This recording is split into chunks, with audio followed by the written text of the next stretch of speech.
Once again, good morning everybody. This is the third session of physics class. The topic is reflection of light, प्रकाश का परावर्तन. We have already learned about this topic.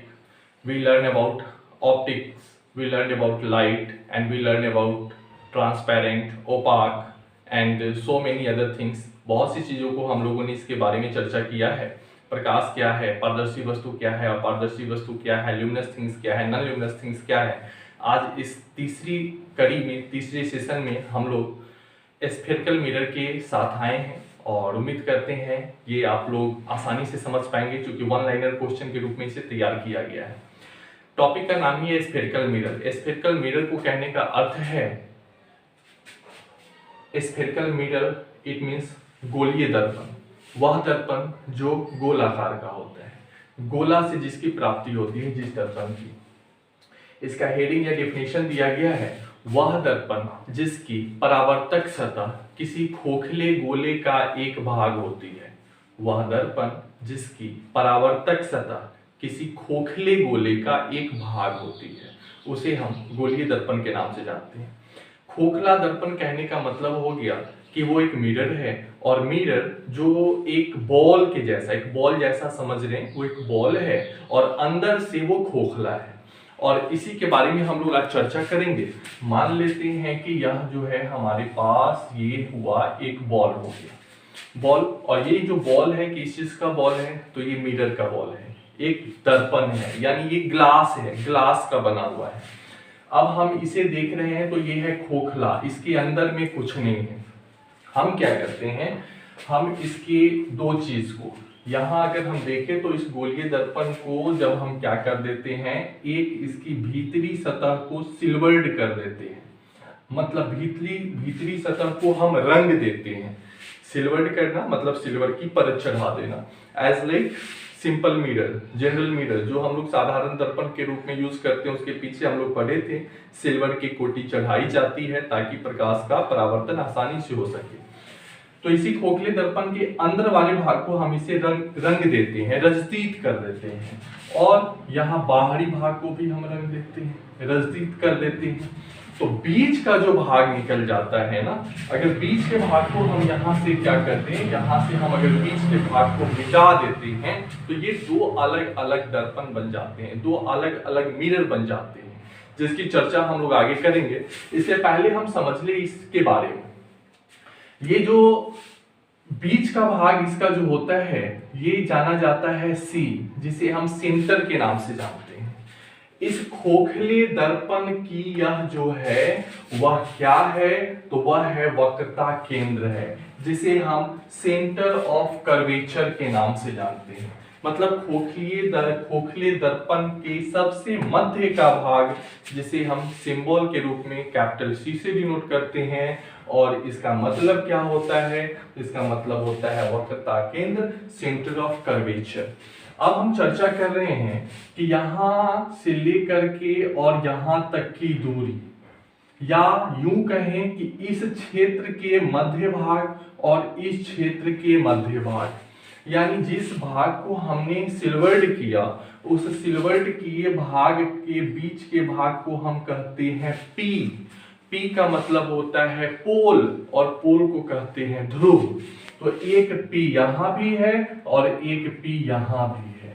तो ये पोल है और ये centre of curvature है, यानी कि वक्रता केंद्र है. तो P से C की दूरी, इसे जो हम लोग नाम से जानते हैं, जिस नाम से जानते हैं, उसे कहा जाता है वक्रता त्रिज्या, रेडियस ऑफ कर्वेचर. यानी यहां से यहां के बीच को हम क्या नाम दे दिए, R के नाम से जानते हैं. अब चर्चा हो गई कि C क्या है, तो खोखले दर्पण अगर कहा जाए कि वक्रता केंद्र क्या है, तो गोलीय दर्पण जिस खोखले गोले का एक भाग होती है, उसके मध्य बिंदु को वक्रता केंद्र कहते हैं. दूसरा अगर पूछा जाए पोल क्या है, पोल ध्रुव क्या है, तो गोलीय दर्पण का वह खंड या वह टुकड़ा जिसे एक तरफ से रजतीत करने के बाद वो एक नए दर्पण, या तो अवतल दर्पण या उत्तल दर्पण का निर्माण होता है, उसके मध्य भाग को हम लोग पोल यानी कि ध्रुव के नाम से जानते हैं। तो ये हो गए इसके P हो गए, C हो गए, और वक्रता त्रिज्या जिसे हम R के नाम से जानते हैं, इसके बारे में हम लोग पढ़ लिए। अब यहीं से चैप्टर का मेन टॉपिक, मेन बात शुरू होता है। इसमें बहुत से चीजों को डायग्राम के द्वारा दर्शाया गया है, तो यहाँ मार्कर की भी आवश्यकता होगी। आप लोग ध्यान से इस चीज को देखेंगे। अब हमने P के बारे में समझा, C भी समझ लिया, R भी समझ लिया। अब हम कर रहे हैं इसको बीच से कर देते हैं गायब। इसको यहां से हम लोग मिटा दिए। इसको मिटाने के बाद हमें क्या दिख रहा है कि वही भाग को हम ले पाए जो भाग सिल्वर्ड किया गया है, वही भाग को हम लेते हैं जिस भाग पर सिल्वर की परत चढ़ाई गई होती है। तो हम देख क्या पा रहे हैं कि एक पार्ट में जो सिल्वर की परत चढ़ी है वो है अंदर से चढ़ाई गई है, और एक पार्ट में जो सिल्वर की परत चढ़ी है वो बाहर से चढ़ाई गई है। यानी कि हम यहाँ आसानी से जज कर सकते हैं कि यह खोखला गोला का भाग है, इसके अंदर वाले सतह पे क्या किया गया, पेंट किया गया, और इसके बाहर वाले सतह पे क्या किया गया, पेंट किया गया, सिल्वर की परत चढ़ाई गई। तो यहां से इस दोनों का नाम अलग अलग बन जाता है। ध्यान रखेंगे कि अगर हम इसके बाहरी परत को रंग दिए तो इसमें परावर्तन की क्रिया, रिफ्लेक्शन की क्रिया, लाइट अगर उस परत पे पड़ेगी तो कैसे रिफ्लेक्ट होगी, कहां से रिफ्लेक्ट होगी, तो ये जवाब आपको पता है। अगर हम इसकी चर्चा कर रहे हैं, मान लिए ये A है, B है, ये M है, ये N है। हम अगर AB की अगर पहले चर्चा कर लें तो AB का अंदर वाला भाग क्या है, अंदर वाला भाग सिल्वर्ड है। AB का बाहरी परत क्या है, तो बाहरी परत सिल्वर्ड नहीं है, मतलब यहां से प्रकाश के रिफ्लेक्शन की क्रिया होगी। तो हम इसका जो नाम देते हैं, यह नाम हम दे देते हैं इसे उत्तल दर्पण। उत्तल दर्पण जिसे इंग्लिश में हम लोग कन्वेक्स मिरर के नाम से जानते हैं, कन्वेक्स मिरर। उत्तल, ऊ से उत्तल और ऊ से उभरा हुआ, याद रखना है, ऊ से उत्तल और ऊ से उभरा हुआ। तो हम देख रहे हैं ये भाग क्या है, धंसा हुआ है, और ये भाग उठा हुआ है, उभरा हुआ है। तो दर्पण का वह भाग जो उभरे हुए तरफ से परावर्तन, रिफ्लेक्शन की क्रिया होती है, लाइट वहां से रिफ्लेक्ट करती है, उसे हम उत्तल दर्पण के नाम से जानते हैं। ये कॉमन चीज है जो याद करने में शायद सुविधा होती है। तो उठे हुए भाग या उभरे भाग से जहां से परावर्तन, रिफ्लेक्शन होती है, उसे उत्तल दर्पण कहते हैं। यहां चर्चा की गई कि यहां उभरा हुआ भाग तो ये है उठा हुआ भाग, और ये भाग क्या है, अंदर वाला भाग है। ये खोखला भाग है, अंदर देखिए ये धंसा हुआ है।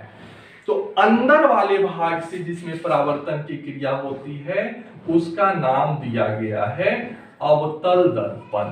यानी बड़ी ही आसान तरीके से हम इसको याद कर सकते हैं कि दर्पण का वह भाग जो उभरा होता है, उठा हुआ होता है, और वहां से रिफ्लेक्शन की क्रिया होती है, उसे हम उत्तल दर्पण के नाम से जानते हैं। इंग्लिश में कन्वेक्स मिरर कहते हैं। और दर्पण का वह भाग जो धंसा हुआ होता है और वहां से रिफ्लेक्शन की क्रिया होती है, इट मींस धंसा मतलब अंदर, अंदर वाले भाग से परावर्तन की क्रिया होती है, तो अवतल दर्पण।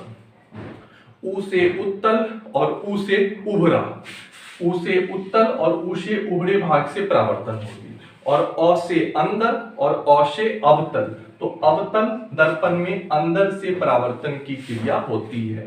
ये मेन चीज है। अर्थात यहीं से हम गोलीय दर्पण को दो भागों में बांट पाते हैं, एक उत्तल दर्पण और एक अवतल दर्पण। अब यहाँ जो चर्चा की गई है उत्तल दर्पण और अवतल दर्पण, तो ये जब हम एक दर्पण की चर्चा करें, यहां से हम शुरू करते हैं। तो यहां से, और यहाँ पे क्या था, तो यहाँ पे C था।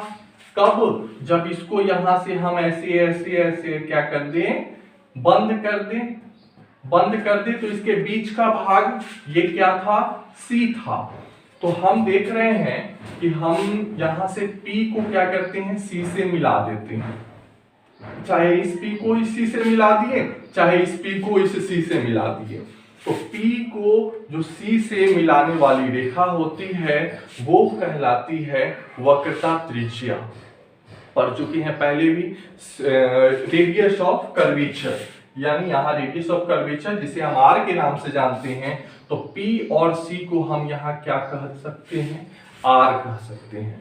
ठीक उसी प्रकार से अगर हम इसको, ये उत्तल दर्पण के लिए PCR हो गया, और जब हम चर्चा क्या करें, हम अवतल दर्पण के लिए यहाँ से अगर C लेके चले, ये C, तो ये अवतल दर्पण के लिए R हो गया, it means radius of curvature हो गया। तो स्पष्ट तरीके से हम देख सकते हैं, या तो हम उत्तल दर्पण की चर्चा करें या फिर हम अवतल दर्पण की चर्चा करें, इस दोनों में क्या है, तो P और C को मिलाने वाली जो रेखा होती है वो होती है R, उसका वक्रता त्रिज्या होती है। और इस सरल रेखा को, वो जो सरल रेखा होती है P से C को मिलाने वाली सरल रेखा, इसे हम प्रधान अक्ष या मुख्य अक्ष यानी प्रिंसिपल एक्सिस के नाम से जानते हैं। तो ये इसकी चर्चा हो गई, उत्तल दर्पण में कैसे परावर्तन होती है और अवतल दर्पण में कैसे परावर्तन होती है, ये हम लोग समझेंगे। अब कहां से होती है ये समझ चुके हैं। उत्तल दर्पण में रिफ्लेक्शन की क्रिया बाहरी भाग से, आउटर सरफेस से होती है, और अवतल दर्पण में रिफ्लेक्शन की क्रिया इनर पार्ट से होती है।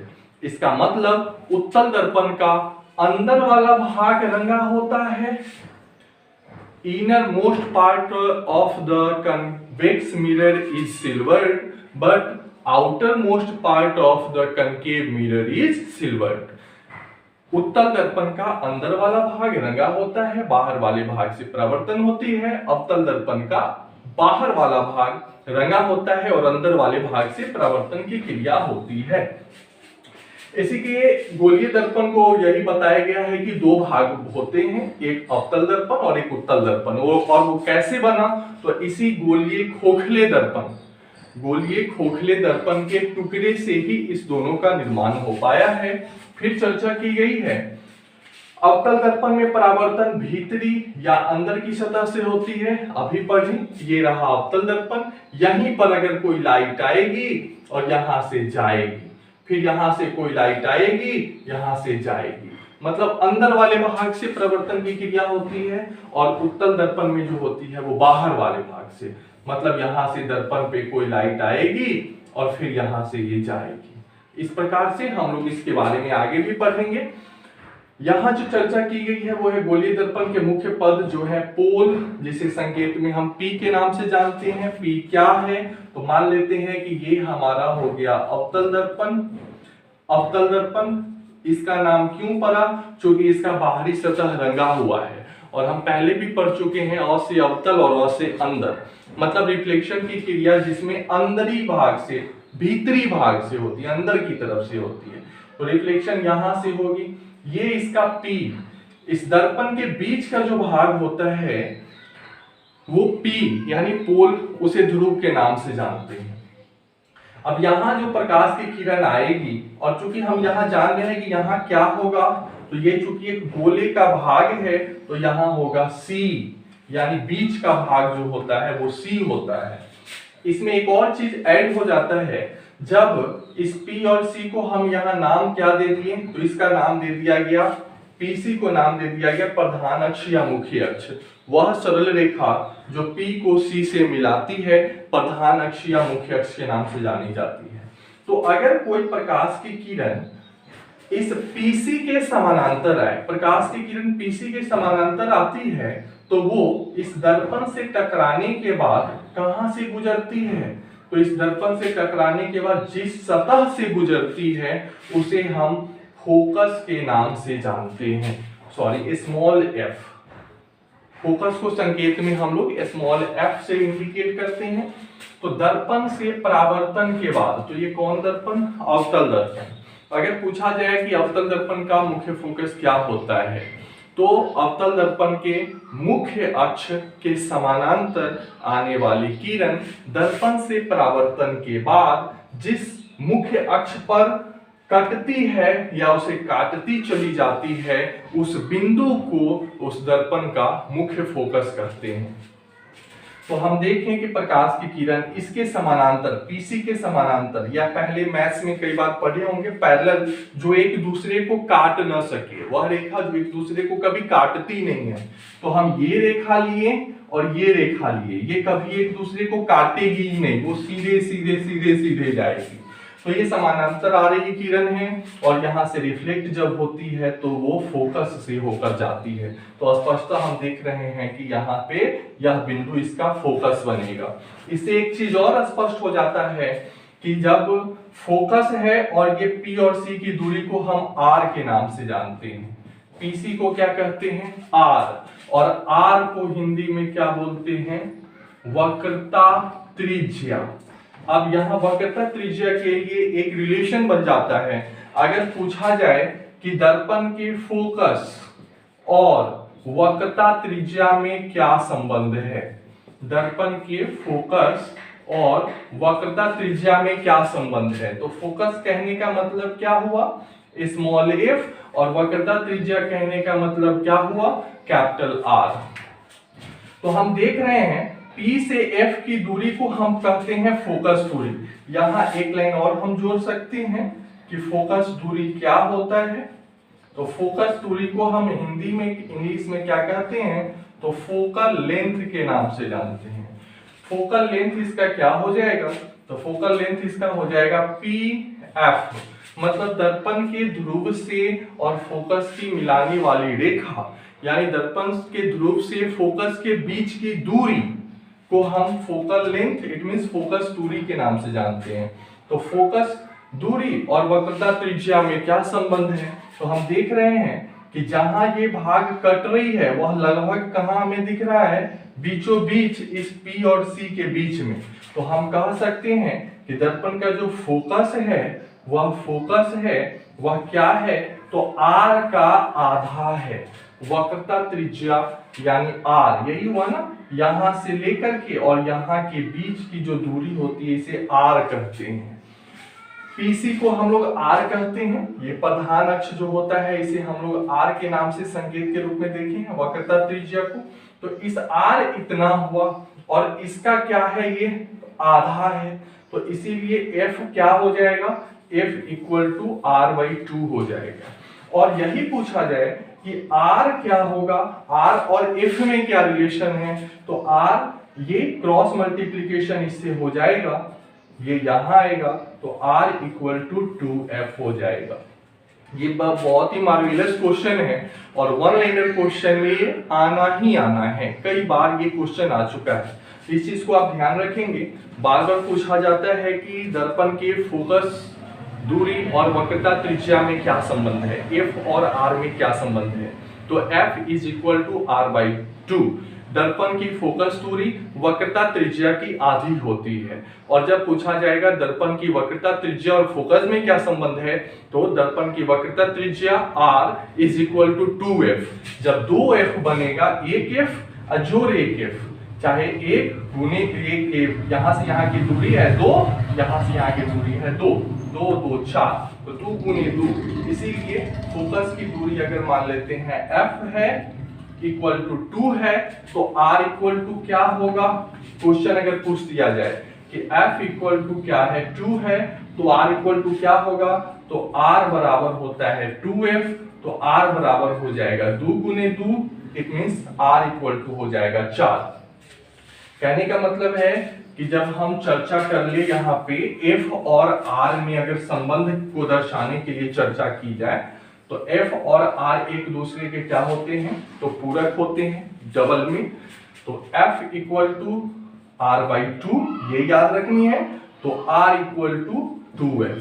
जब इसमें से कोई भी एक पद दिया गया हो, F दिया हो तो R निकाल लेंगे आधा करके, और R दिया हो तो F निकाल देंगे उसका दोगुना करके। ये बेसिक चीज थे स्फेरिकल मिरर के।